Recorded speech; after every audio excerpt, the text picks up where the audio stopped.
SJ Cam. Kung okay na sa'yo yung footage nito para sa project mong DIY na scope cam, standby lang.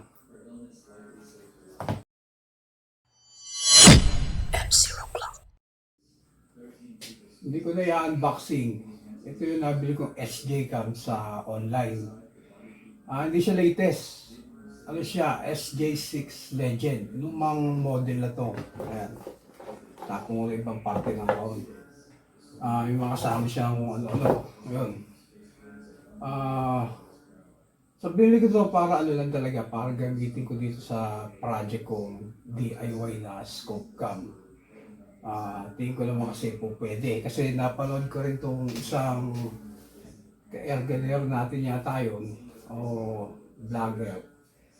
Ginawa niya SJ Cam na scope cam. Pwede naman. Kaya isip ko, baka pwede ko rin gayahin. Yun. Kaya yun.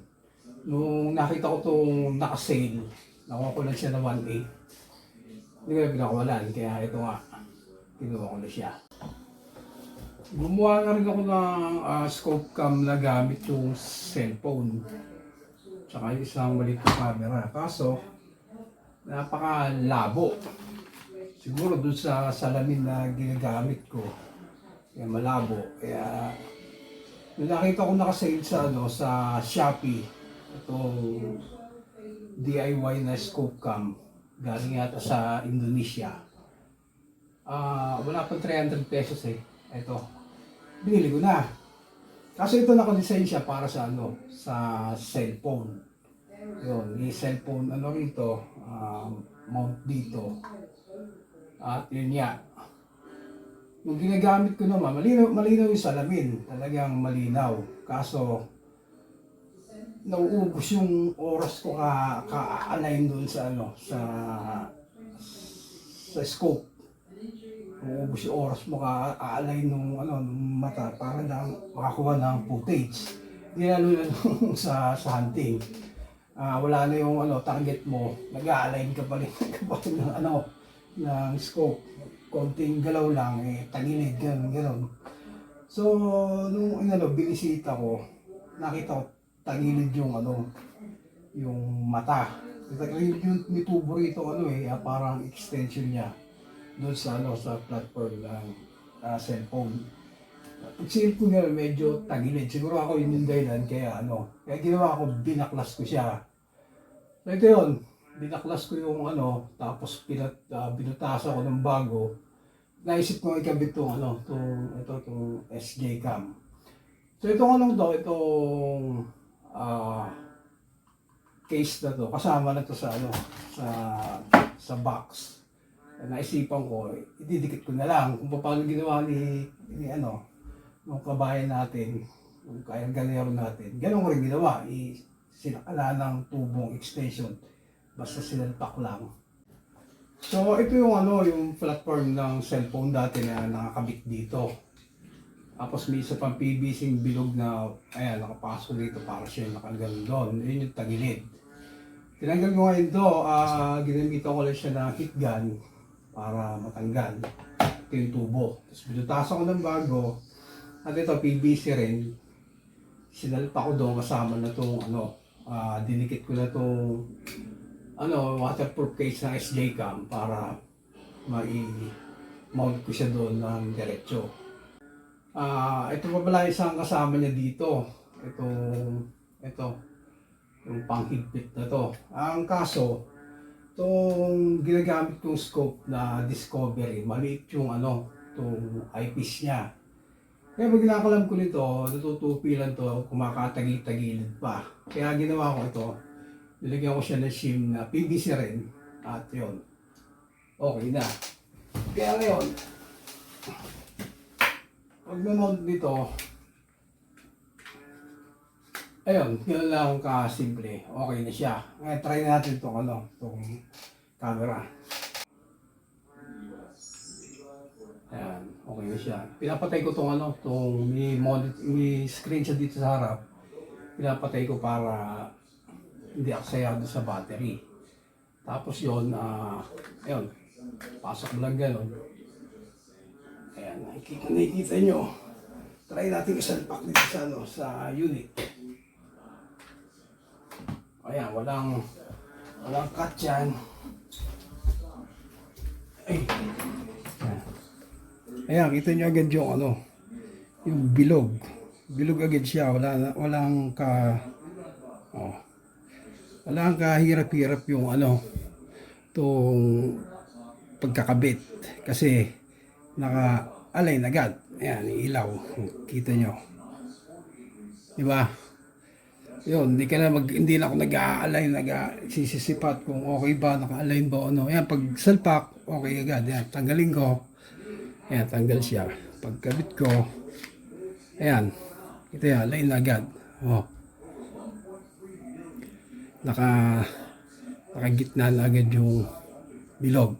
Bilog na bilog agad siya.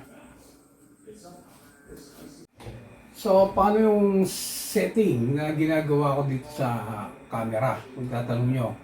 Kasi, noong unang salpa ko to dito, okay na, alam ko, na-align ko na siya maganda. Kinasukat-sukat ko para mag-align. Kaso, nung tinesting ko siya, ganito rin, gabi ngayon eh. Tinesting ko siya dito sa loob lang ng bahay. Malapit lang, siguro mga 8 yards, gano'n. Okay, kita yung sinisilip ko. Kaso nitong kinabukasan, itong umaga, nung titesting ko sa labas, sa paper target sana, pagtapat nyo sa liwanag, kulay puti lang lahat yung makikita mo. Wala akong makita iba kundi liwanag lang, puro puti lang. Ngayon, kung hindi mo itutok, hindi mo makikita. Puro puti lang, talon-talo siya ng liwanag. So, inisip ko sa setting nga, anong gagawin ko sa setting? Tinry kong i-adjust yung mga brightness, contrast. Wala pa rin, ganoon pa rin. Kaya naisip ko siguro mali ako itong ginawa ko. O mali itong model na ako SJ-Cam. Kasi SJ-Cam na ginamit niya, napanood ko yung video, yung SJ4000, yung mas mura kaysa dito. Kaso nga ito, mura nga ako, ito lang ako, mas mataas yung model. Baka ako mali model lang ako. Yung brightness, contrast, night mode, wala pa rin. Hanggang napindot ko yung metering. Ayun, itong isang setting dito na may metering. Ito, pakita ko sa inyo. Eto, pag pinindot yung set, ewan ko nakikita. Kasi gabi yun, baka hindi rin makita eh. Pero sa setting, may dito, may setting ng metering na nakalagay. At sa metering, may tatlong option na nakalagay. Average, center, tsaka spot. Yung spot, nung pinindot ko yung spot, ayun, nakita ko na itong hinahanap ko. Okay na siya. Kaya ayun, nagagamit ko na siya ng maayos ngayon. May ganitong scope kami nga rin pala si Twitcher. Para din ang problema. Kaya nung sinabi ko sa kanya to, nagawa ko itong GoPro na ganito, ginawa din namin lagi yung sa kanya naman GoPro session. Yun, napakalinaw kumpara dito. Pero ito, tingin ko kung pwede na. So, yun. Ito yung mga ilan sa mga footage na nagawa ko. Medyo hindi siya gano'ng kalinaw, pero okay na, pwede na.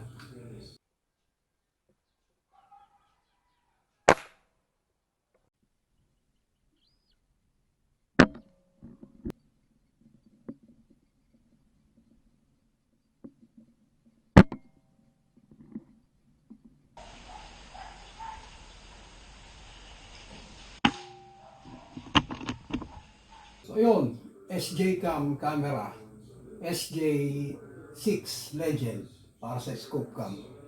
Okay naman siya. At sa mga bago nga pala dyan, huwag yung kalimutan sanang mag-like at subscribe para yun, sa mga susunod na video, sama-sama pa rin tayo. Ganda lang mga boss, paalam.